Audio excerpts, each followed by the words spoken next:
This is the Evil Never Dies podcast. This podcast contains adult language and content.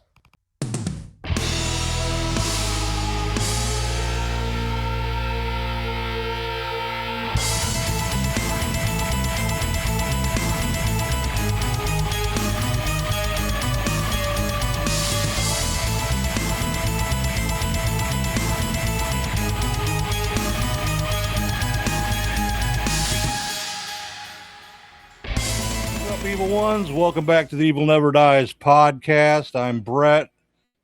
What's going on, Carl? We are back from the Texas Hunters Convention this week. Yes, we are. Busy year this year, best year Very ever. Busy. Yep. They were very crowded, very busy. Vendors were doing good. Yep. Every vendor I talked to said they did awesome this year. So we had a guest vendor at our table, Scarcraft, and Scarlett sold almost $700 worth of stuff, for God's sakes. We were just in shock. That's just crazy. But so I guess she's officially in business. But just wanted to thank everybody, all the people that run the show there, the Scalbergs, who else? Troy Trevone. I guess that's how you pronounce his name. Matt, the guy who I've been emailing with all my issues for the last week. And who else? Forget. There's a lot of them. I know their faces more than their names, actually. Yeah, I know. Yeah, they put on a great show. It went well. Everybody seemed happy, and good job. Even I'm not going to throw the name under the bus, but somebody did a little review and said, while and this is somebody else's view, not mine, that while Texas Frightmare Weekend is way bigger and more crowded, that he thought he had a lot better time at this convention than he did at Frightmare. So that's high praise coming from someone that I'm not naming because I don't want to start any controversy. Say, well, they talk bad about whatever. No, nobody was talking bad. It's just an observation. So good job, Texas Hunters Convention. And I guess we'll see you next year. Oh, yeah. We'll be back. I also want to put a thank out to YoStream, our new platform. They are really, really doing a good job. Yes, they are. I actually got emailed by one of the developers, and he apologized to me that it's been taking so long to get this thing going the way I want it to. So big shout out to them. And he even extended my free trial for the upgraded version. So good job. Yeah. Big shout out to YoStream, man. They make Zoom look like fucking analog. Yeah, so if you're doing a podcast or YouTube show, consider these guys. I highly recommend them. Well, even their free version is good. Yeah, it has way more options than Zoom does. And you can just record audio on here if you want. You can do video, live stream, the whole bit. You can live stream. I think with the free version, you can do 3 different platforms you can stream to. You can. I remember that. With the premium version, I think you get 12 or 10. They got a free version, a mid version, and a premium version. And compared to like StreamYard for the money, I think it's just as good. Well, it's time to do a quick introduction. Oh, introduction. Looky here. This is Trick or Treat. Look at the camera. There you go. Oh, look at that little face. Yeah, Trick or Treat lives here now. And he's actually orange and black. Yeah, and white. He's Trick or Treat colors. So he's named after Sammy, but I didn't want to call him Sammy, so he's Trick or Treat. trickers. Gotcha. Now to the show. I picked the movie this week, and I'm proud to say that I picked it.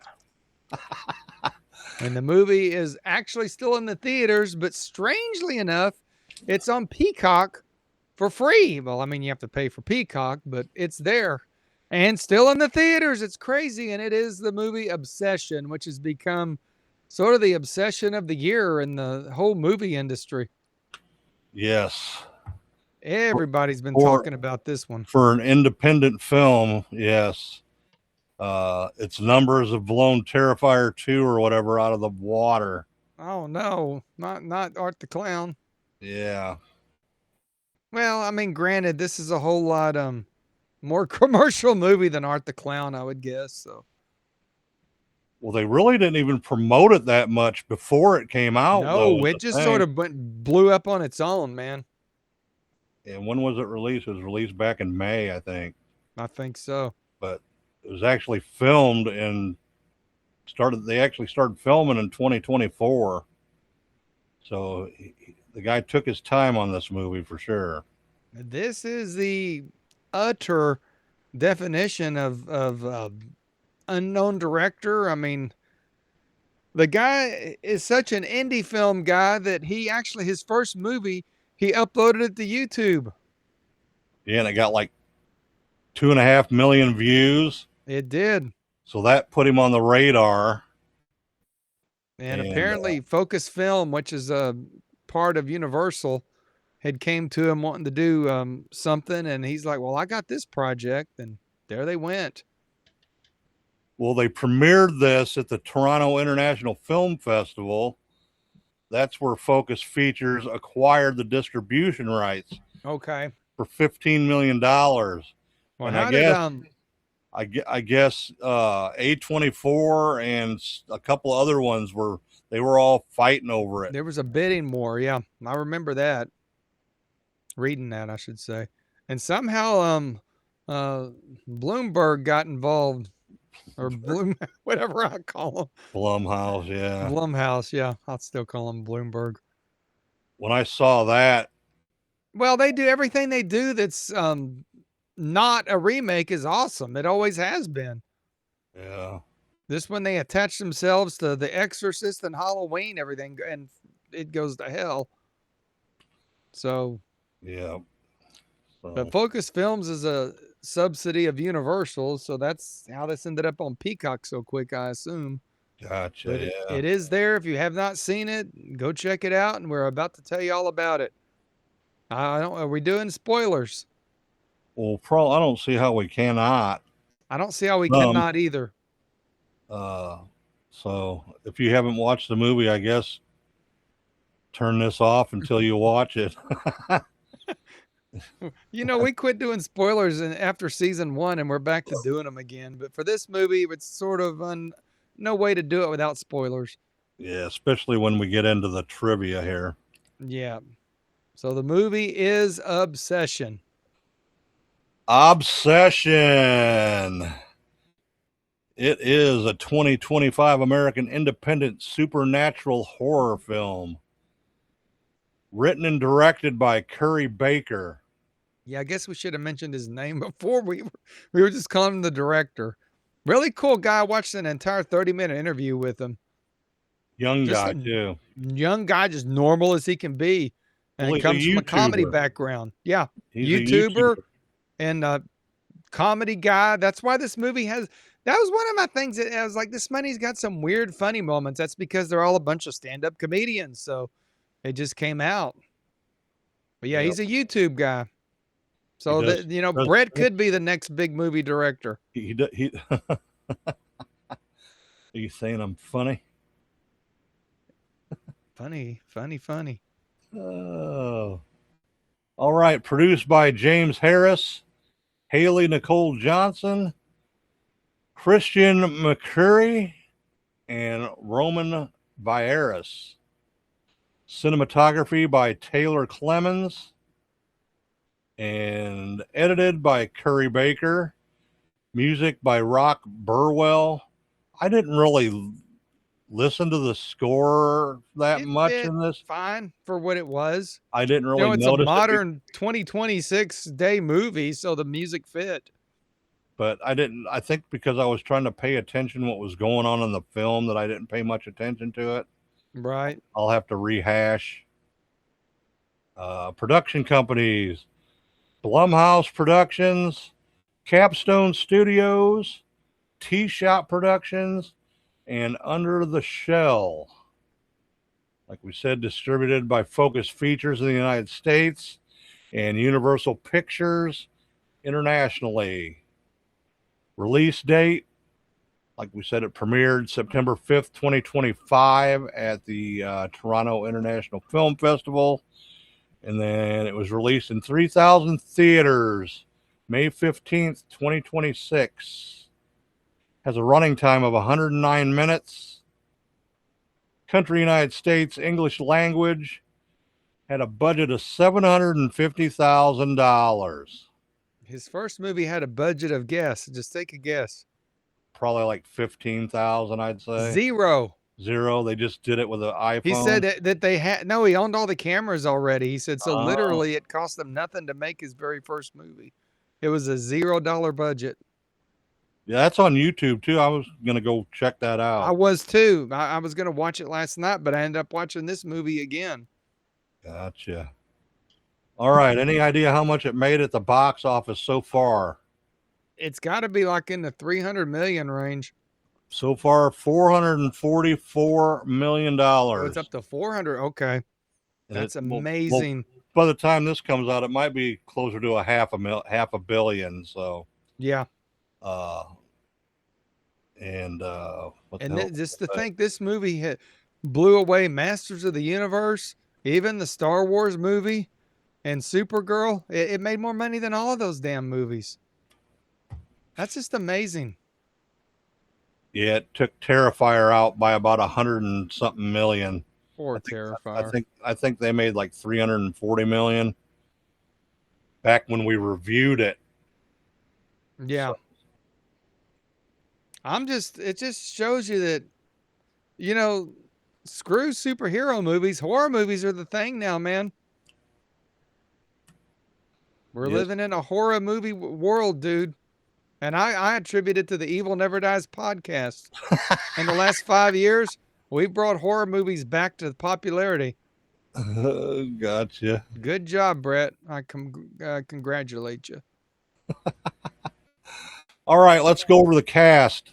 Now, most of these people are like friends and comedians. Really unknown, like they've barely done anything. All right, first off, we got Michael Johnston as Baron Bear Bailey, a shy and awkward music store employee. I think he's also a stand-up comedian. Is he? I believe. Next off, we got, I don't know how to pronounce her first name, but I'm going to say Inde Navarrete as Nikki Freeman, Bear's co-worker, friend, and ultimately crush. Nickname of Freaky Nikki. Freaky Nikki. She didn't like that name. No. Next off, we got Cooper Tomlinson as Ian, Bear and Nikki's friend and co-worker. Megan Lawless as Sarah Harper, Bear and Nikki's other friend and co-worker. Andy Richter. The Andy Richter? The Andy Richter from Conan O'Brien. Show. Huh? Conan O'Brien. Conan O'Brien, yeah. He plays Carter Harper, the music store owner and boss, and Sarah's father. Haley Fitzgerald as Viola.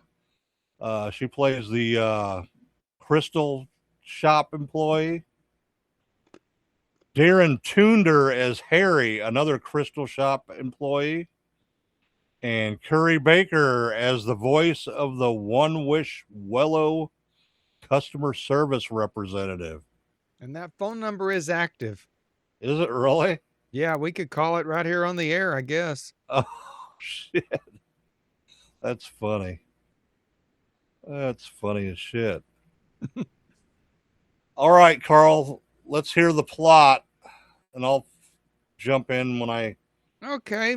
Well, the movie starts out with Bear, and I didn't realize that was his first name, talking to not Nikki but the other girl, and just like saying, I really like you, and blah blah blah, and it's actually him practicing to talk to Nikki with their two friends, and they're telling him he's doing such a terrible job, and you can tell right away he's got this major crush on the Nikki girl. And then the movie gets weird. He goes home and finds his cat dead from an overdose. I'm not joking. Overdose of what? The cat got into some drugs and died. You didn't see that? They didn't show it They didn't show him getting into the drugs, but no, he was dead when he got there, but he'd gotten into drugs. Cat OD'd. So, lesson is don't leave your your prescription medicine. Don't leave it where your cat can get to it, because they will eat them in overdose. Well, that's sort of weird, because usually cats are smarter than that. They won't just go around eating random shit. Not Bear's cat.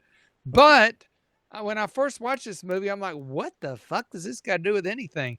Actually, it was the component of the whole movie that sort of started this whole movie on its path. Because, he starts telling him about his cat dying. And do you think he was trying to make her feel sorry for him and telling her about the cat? Yeah, probably. But the cat was dead. But they, the four of them go out. I guess they work in the record store, and they go out sort of drinking quite frequently. I mean, they're like kids, they're in their 20s. Yeah, they keep going to trivia nights and stuff. Trivia nights, and Nikki wants to go home, and the other two don't. So Bear says, well, I'll take you home. In the meantime, he went to the crystal shop. Yeah, before they went out partying or whatever. Yeah. In the he was gonna. I guess he's gonna buy her a crystal or a gift. Just because he liked the chick. A crystal, because she broke her necklace or something. Something. Yeah. We don't want to give the whole movie away. So. Yeah. And he buys the what's it called? I forget the name. The wish. You should have it right there in front of you. Willow wish. One wish willow. One wish willow, and guess what? There's one right there. It's a chunk of a willow branch is what it is. And I'm not gonna break mine, but you break it, and you get a wish. So he broke it and made a wish that Nikki would love him, and right after that, she starts freaking out, dude. Yeah. When he takes her home, he breaks it in the car right after she goes in the house. And then he looks over, and there she is. And then she's all upset about the cat, and it just goes freaky from there, man. This movie to me is a total mind fuck. Yeah. Because it's weird because I watched it the Saturday morning of the haunt convention, because I woke up at like 4:30 in the morning and couldn't sleep. And I was like, I'm going to watch some of this thing. And I watched about maybe the first quarter of it. And I'm like, I'm afraid I'm going to get tired and go to sleep. And I need to sleep to get ready for the haunt con. So I turned it off. And remember, I was telling you, I'm like, I can't wait to go home and watch this movie, Brett, because I don't know what the hell's going on.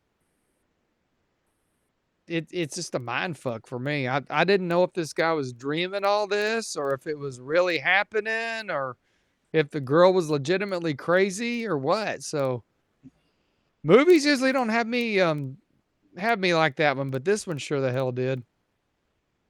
I just didn't know what was going on. Yeah, it was fucking crazy, man. And it just gets crazier and weirder. She gets more strange. She feeds him his cat and a sandwich. She did. Oh. It just gets, yeah. And it's like why did he leave the cat in the apartment still though? Wouldn't you have, like, right after it I died, think he went put out? him in a bag and she went and got him, and I think she went and got him out of the trash bag and brought him the dead cat back into the apartment, is what I gathered. That's what it appeared. But yeah, this movie she just gets weirder and weirder, and it just goes back to the philosophy. You never played Dungeons and Dragons, did you? Very rarely. I didn't get into it like If some you got a people. wish, you better make the wish count, because if you fuck it up, you're gonna get fucked up, and that's exactly what happens in this movie. Yes. And it just gets weirder and stranger and just more violent and just sad. So that's my storyline of Obsession without giving the whole goddamn movie away. All right. Well, I guess we'll get into some trivia here then. Which Brett didn't think he would find any, because one reason we don't do a lot of newer movies is there's not a lot of trivia on them. Well, Trivia builds up over time, especially like if something's still in the theater, there's just, you don't have the Blu-rays out with audio commentaries and shit. So yeah, we don't have no Blu-ray of this yet. So not yet, but I'm gonna tell you something on Peacock. There is actually bonus features on it. They talk to all of the actors, they talk to the director, and then, like I said, he's on a show for like 30 minutes, just kind of bullshitting about his life. So Peacock actually has special features. So I don't have a Blu-ray, but it's just like having one. So I'm going to give Peacock a 5-star for their presentation of this movie. Universal, Peacock, whoever runs the shit. Actually, it's Comcast. They own everything. Great job, Comcast, for putting this out so quick. And, it's if you have Peacock, it's free. You don't have to go buy the digital of anything, because it's right there, man, and all the special features. So great job. okay. Never reviewed a streaming service like that before, but there we go. Maybe they'll keep doing stuff like that with stuff that comes out. You won't have to buy the Blu-ray. Oh, I'll probably buy the Blu-ray of this when it comes out. But yeah, I think that, Universal should do this on a lot of their stuff. Like that Dracula movie that came out, it took months, and I'm talking like 3 months for it to get down in price on Fandango to watch to buy the digital copy for $10. So some movies you get lucky, some you don't. This one, great job. All right. What you got? They filmed this in Los Angeles in October of 2024 over a 20-day schedule, and then 6 following days for reshoots. So it was pretty quick. I know they filmed several endings, different endings. Are they all on the? They are not. I'm sure that will be 4K Blu-ray exclusive. A lot of that stuff might even have alternate cuts of the movie. I'm not sure. Let's see here. Curry Barker, like we said, he voiced the One Wish Willow customer service representative. He recorded his dialogue for the role on his phone while editing the film from his bedroom, changing lines to fit the edit. That's pretty cool. Let's see here. Soon after Bear breaks the One Wish Willow, Nikki opens up Bear's driver's side door and says, "I know what you're trying to do," and stands up and goes to turn right, then left, turns around and laughs at herself, while Bear laughs too and repeats, "What are you doing?" This was actually not in the script, as Inde Navarrete had forgotten if she was supposed to turn left or turn right, and ends up doing a 180, admitting the mistake in an interview. But it seemed so weird and fitting for the scene, they kept it in, and it ended up in the movie. Now that's what I like on movies like that. Improv and just mistakes end up being a good part. If that's even a word. I don't know what I just said. I just know that scene. That's a cool scene. Director Cary Barker adopted a stylistic approach of avoid cut to avoid cutting unless absolutely necessary, and eliminating insert shots entirely, with the sole exception being shots of something at which a character is actively looking. The entire film is constructed from the perspective of Michael Johnson's character Bear. The incredibly small budget meant some sacrifices had to be made on the lighting. To compensate, in many of the darker scenes, Inde Navarrete wore makeup which combined aging effects on her face and irises painted over her eyelids. The result is that in the darkest moments, Nikki's face is firmly in the uncanny valley with seemingly glowing black eyes, the image of which became some of the most iconic almost immediately after release, including featuring on one of the posters. Yeah, she had some creepy looking eyes, man. She did. She played a good nut ball. And what about that smile she does? Yeah, I know. It sort of reminded me of what's her name in The Craft, dude, in a way. I know what you're talking about. Yeah. I forget her name, but I can't pronounce her name. Sort of reminded me of that. The music store scenes in the production were filmed at the Real Castles Music, located at 901 North Maclay Street in San Fernando, California. I was wondering about that because it looked like a real music store. This is the same music store where scenes in Wayne's World from 1992 were filmed, in which Mike Myers' character, Wayne Campbell, pines for a 1964 Fender Stratocaster in classic white. Castle's Music closed in 2025 after nearly 78 years in business, shortly after production wrapped filming in 2024. That sucks. That is sad. Somebody should buy it. Open it back up. Let's see. During a scene in which Nikki appears to be reading, the book she's holding is upside down. Was that on purpose? I don't know. To show her she's crazy? I don't know. In some of the scenes with Nikki and Bear before he makes the wish, director Cary Barker had Inde, I guess that's how you say it, Inde Navarrete do two different takes of the same scene as Nikki. One take where she was actually interested in Bear, and one take where she wasn't. Both takes of those scenes were then incorporated into the final cut to highlight his uncertainty as to whether Nikki truly likes him or not, considering the film is primarily shown through Bear's perspective. A similar method was utilized in the film American Psycho from 2000, where Willem Dafoe delivered some of his lines 3 separate times, which were then used alternately to highlight various levels of suspicion towards Christian Bale's character, creating a similar feeling of ambiguity through the main character's perspective as in this film. That's a good movie too. We need to do that, American Psycho. It is a good movie. Yeah.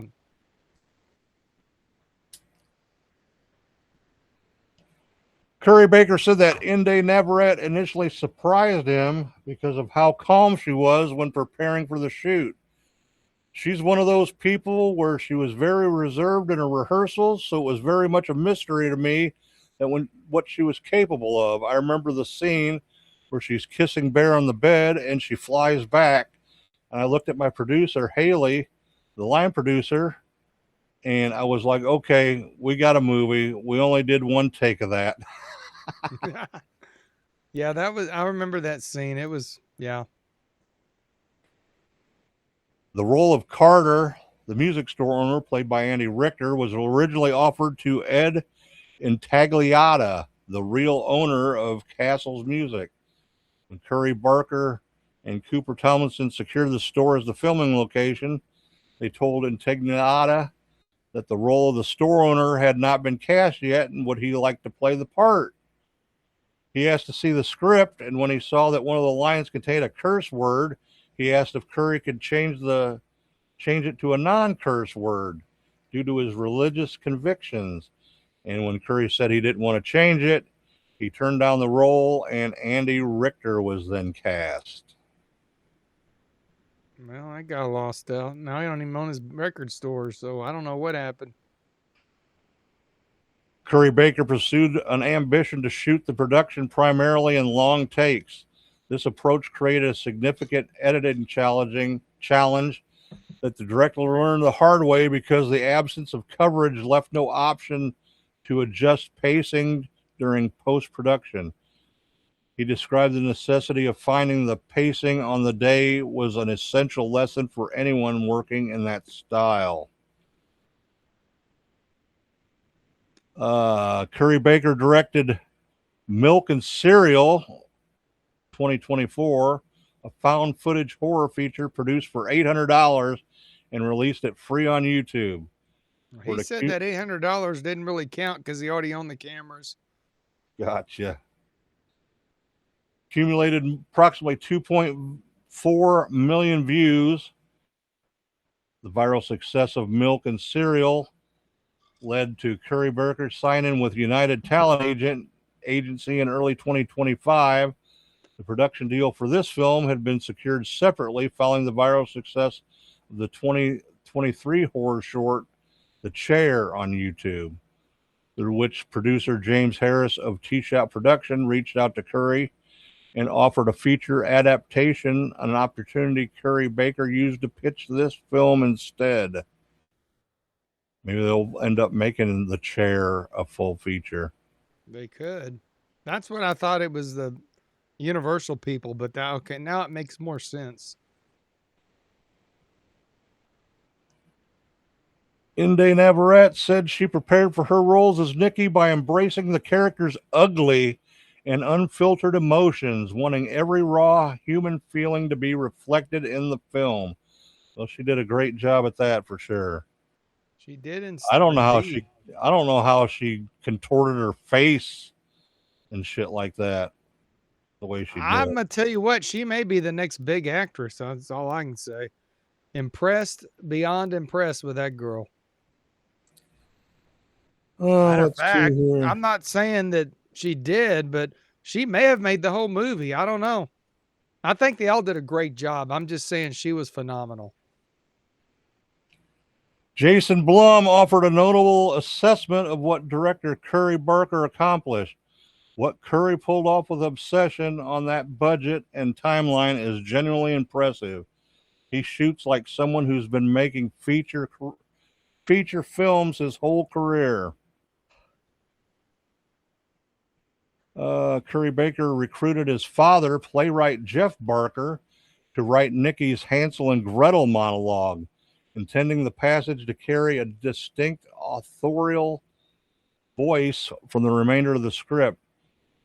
Jeff Barker also served as a script consultant on the production and appears on screen as the trivia bar host. So he threw the old man in the movie too. Well, that Hansel and Gretel thing freaked me out. Now, wasn't there 2 scenes of them doing the trivia night? I think so. And it was like almost the exact same scene both times, except the second time she messed herself up. No, that was when they were in somebody's apartment, I think. No, when she took the glass and broke it on the table. That didn't happen in the first time they were in the. But it wasn't in the same bar. It was in a different place. Oh, I thought it was the same place. No, it was somebody's like. Because it was almost the identically same scene, because she did the Hansel and Gretel thing. Yeah, but it wasn't as. Yeah, I got you. That was confusing to me. You got to watch it twice, man. I was like, didn't I already see that? Didn't I already see this? Yeah, you got to watch it. This is a watch several time movie, or you're going to miss a lot of shit. Despite driving the horror in the film, Inde Navarrete has described herself as deeply sensitive to the genre, admitting that horror films affect her profoundly.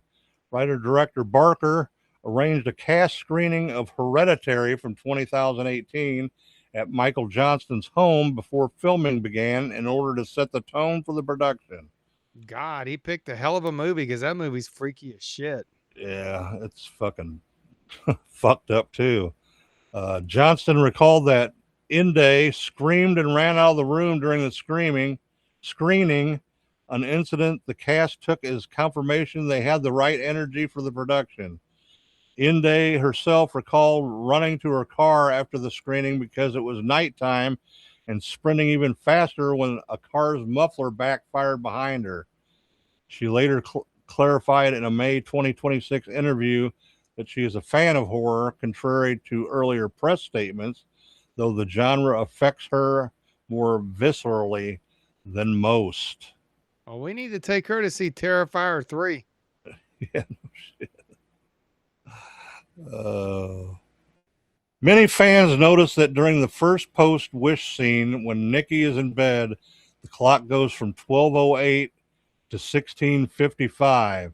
This spawned dozens of passionate fan theories and hundreds of analysis videos. However, this was a genuine continuity error. Both the director and the prop master stated there was no meaning whatsoever. So the clock just fucked up. Right. Let's see here. Barker emphasized the film's low budget, saying people don't really know or realize how cheap this movie actually was. Like under $1 million is an understatement. In the scene where Bear wakes up to find Nikki behaving strangely, a dancer was brought in to double Inde's when she walks around the bed. That's why Nikki is holding the flowers in front of her face. Interesting. In portraying Nikki, Inde took the inspiration from Megan Fox in Jennifer's Body, Toni Collette in Hereditary, and Mia Goth in Pearl. I could see that. Mia Goth was a freaking Pearl, too. Comparably Fox to was that. pretty freaky in Jennifer's Body. Yeah, she was. And Hereditary's freaky, period. Yeah, that whole movie. That movie's disturbing, man. Yeah, it is. I had to watch it like 3 times to catch everything on that one, too. I guess eventually we should cover that, too. Yeah. I'm not a big fan of the movie, but it's probably worth mentioning. So, let's see here.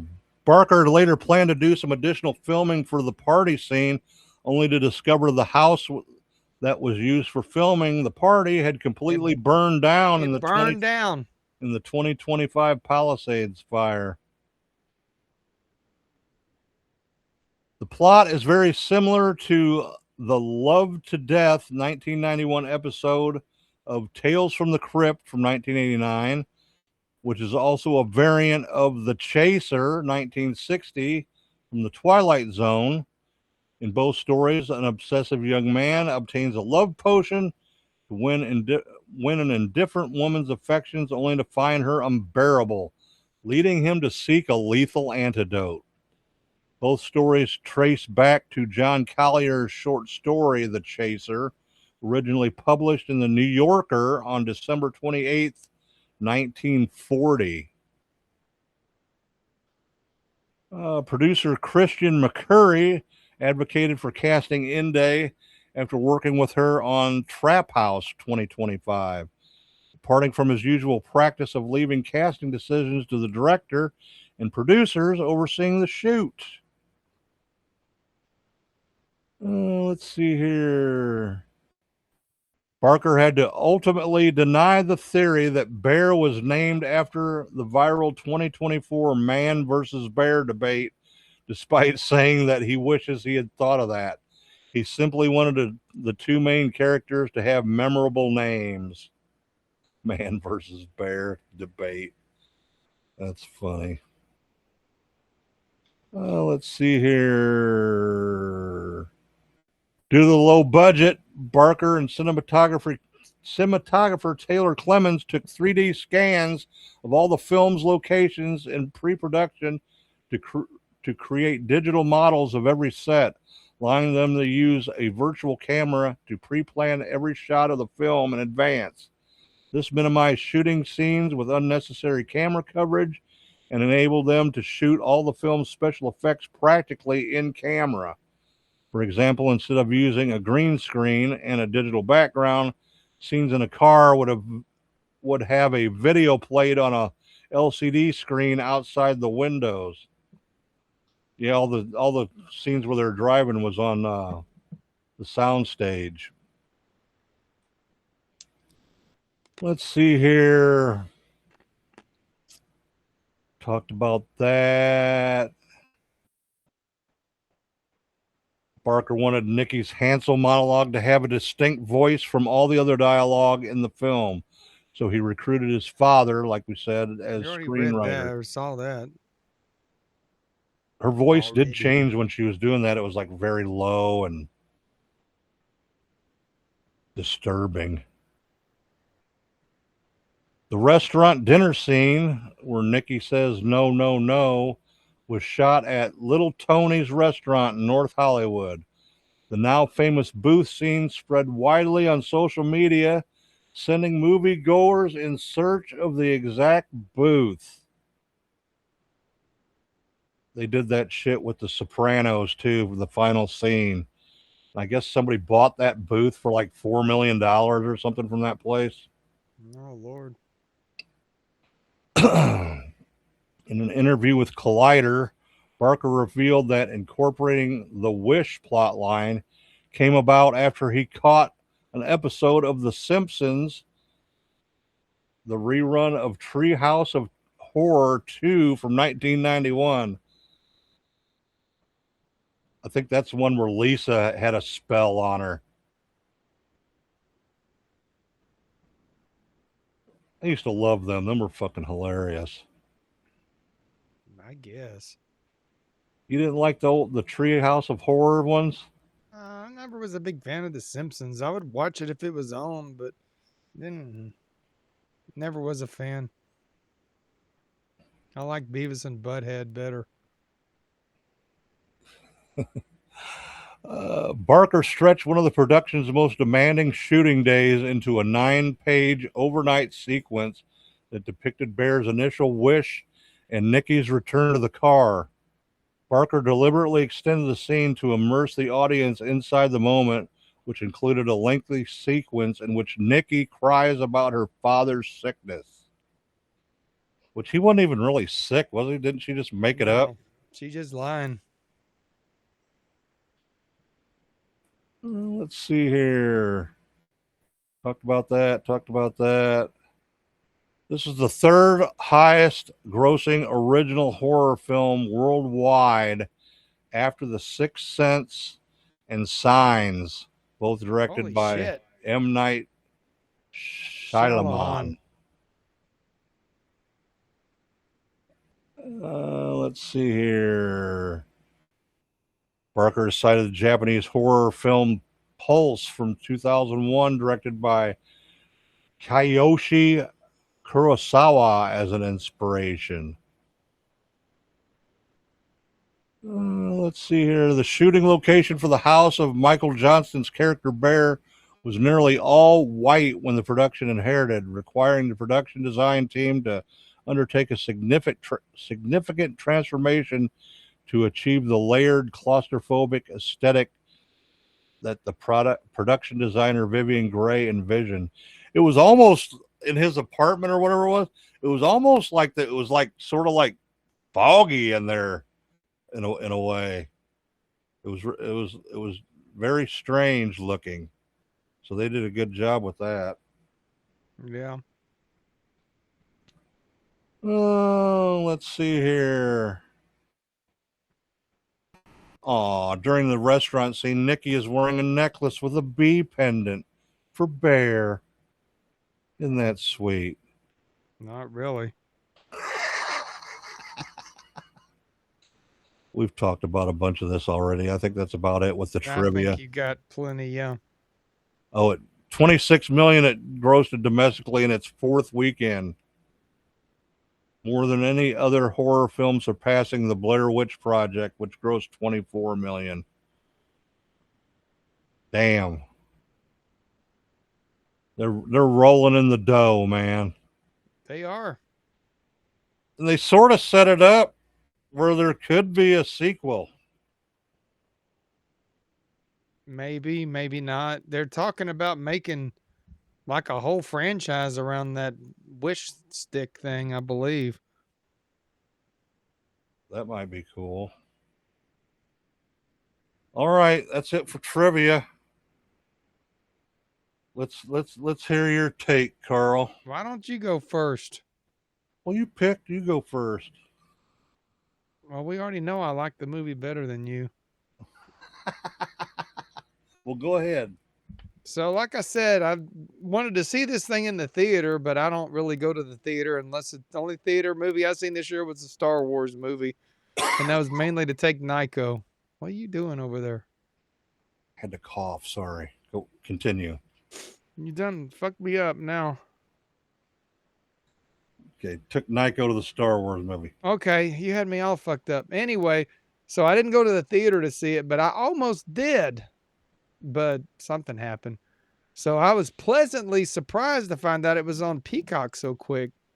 Because I hate paying $24 for digital copies of movies, but you know, when they get cheaper, I'll get them. Anyway, like I said, watched it early in the morning on the Haunt convention, got totally obsessed with it, I guess is the word.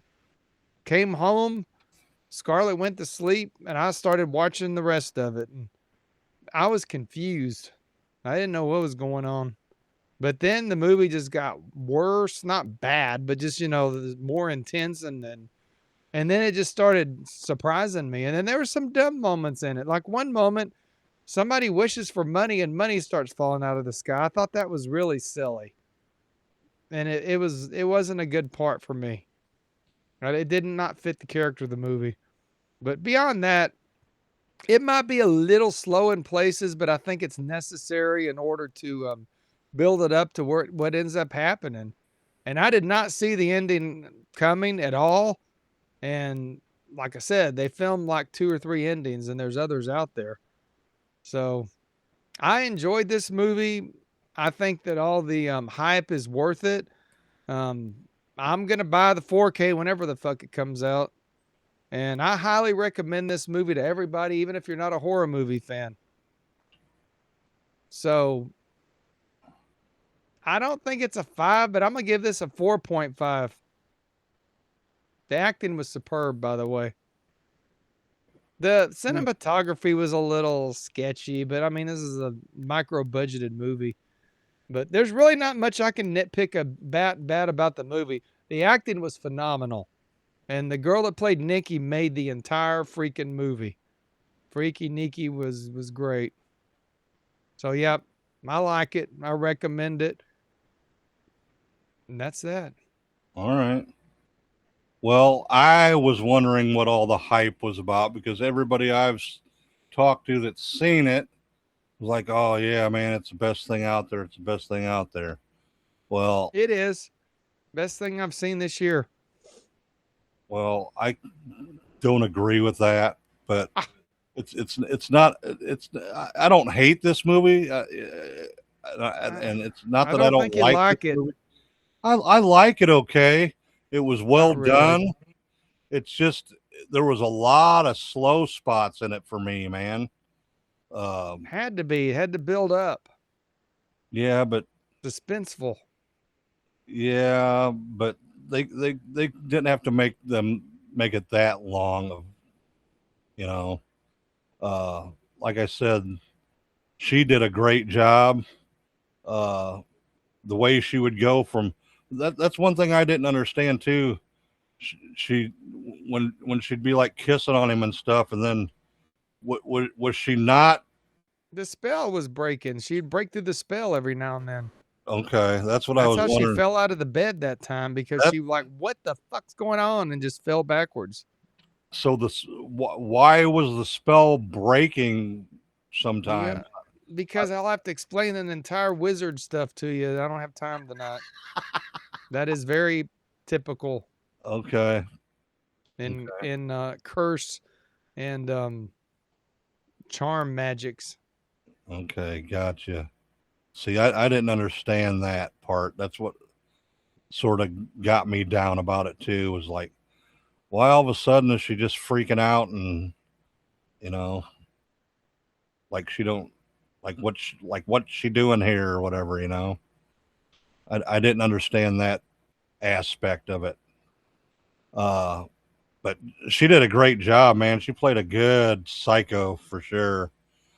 Probably, I would I would say she's probably going to get an Academy Award for, or at least a nomination for Best Supporting Actress this year. I will say no. I doubt it. You don't think so? The I Academy do. hates horror movies. Yeah, true.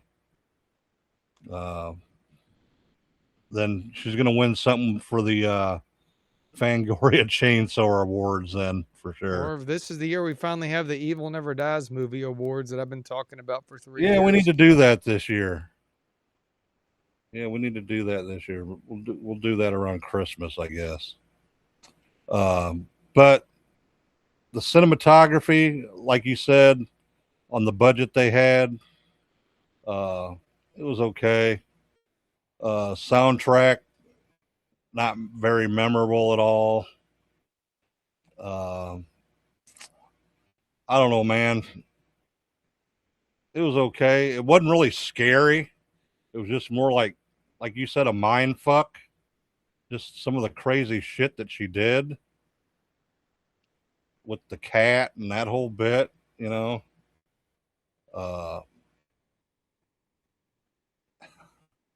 There was a couple good kills in it though, for sure.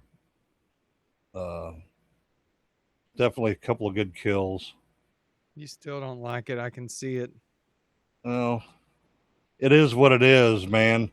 I just don't think all the hype, not all what it's hyped up to be, for sure.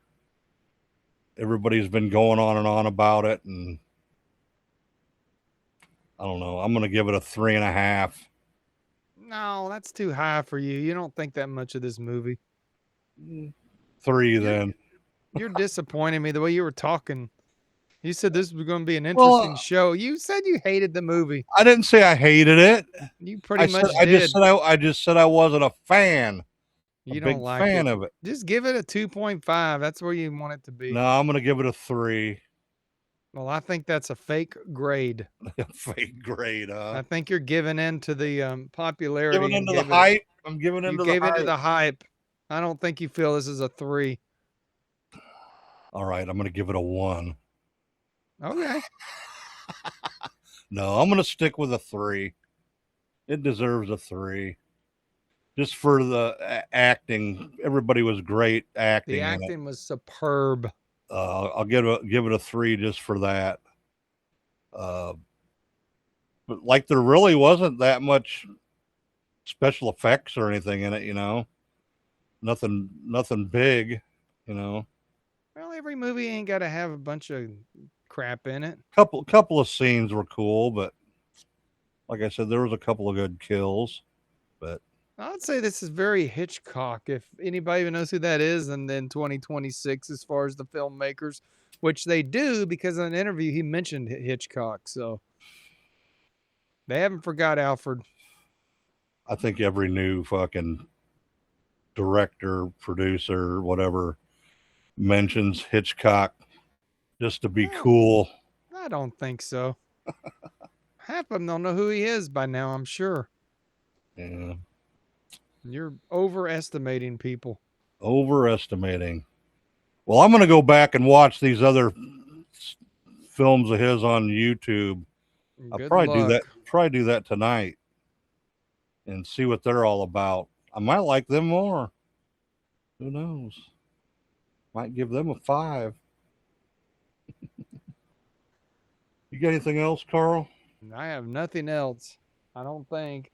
I'm building us a new web page slowly. Yes. We will have a new web page. The Evil Never Dies podcast.com. It's the same address that's always been there, but now you see the new logo when it pops up. It don't show the 404 message. No. But And it's a subdomain of my web page, so I'm a cheap ass. I buy domains, but I don't actually buy web pages. I just sub them off from mine. It's gonna be cool. I got some plans for this web page. Give me about 6 months. Excuse me. Yeah, 6 months. all right. We'll have cool stuff on there. Well, I guess that's all we got for Obsession. Thanks for watching and listening, and check us out on our YouTube or our Facebook group, The Evil Ones, if you want to join that. We only need 30 more subscribers to hit 2,000, and we are just like 30,000 views from hitting 1 million on the YouTube. So Yeah, and we got screwed in subscribers at the haunt convention. yeah, People were subscribing to get free stickers, and when they left the table, they unsubscribed. Yeah, the fuckers. That was your idea. But anyway, that's all we got, man. I guess we will talk to you next week. Who knows what we'll surprise you with then. So Maybe the flesh of Frankenstein. what? Nothing. All right, everybody, stay evil.